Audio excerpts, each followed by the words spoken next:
Good afternoon. This is Jonathan Satovsky of Satovsky Asset Management, March 29th, 2018, with a video blog update.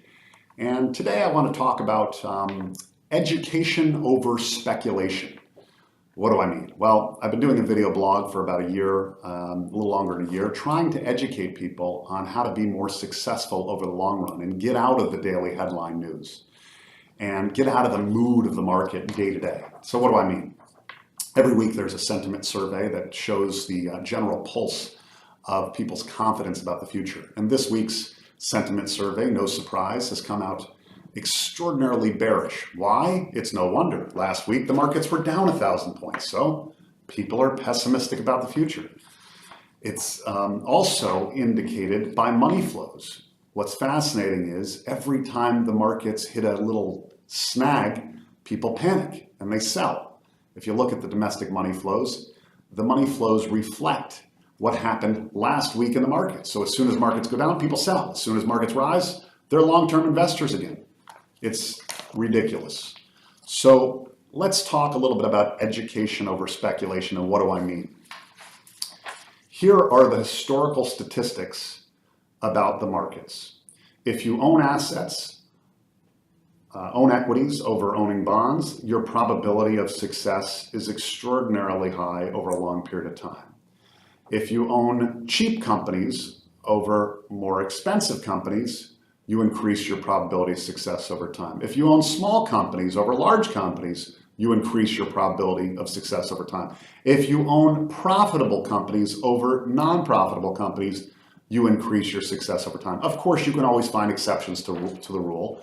But if you're looking to be educated and looking to stack the odds in your favor, why wouldn't you lean toward the factors that you know have a higher probability of success? Probability is a funny word, particularly as we are upon March Madness and the Final Four is this weekend, because virtually no one in their brackets would have had Loyola playing Michigan in the first round of the Final Four. Of course, I'm rooting for the Maize and Blue, but both of them were considered long shots. So probabilities don't all work out, and hopefully for the Maize and Blue, it'll work out very well. Now let's just look at the last decade to give a little bit more color on what I'm describing. What you see is around the world, buying equities over bonds have been beneficial in the US, outside of the US, in developing markets, as well as in emerging markets. And buying cheap and profitable companies has also worked all around the world. The one area that actually has not been favorable, what you see is almost a 3% spread of growth over value in the US.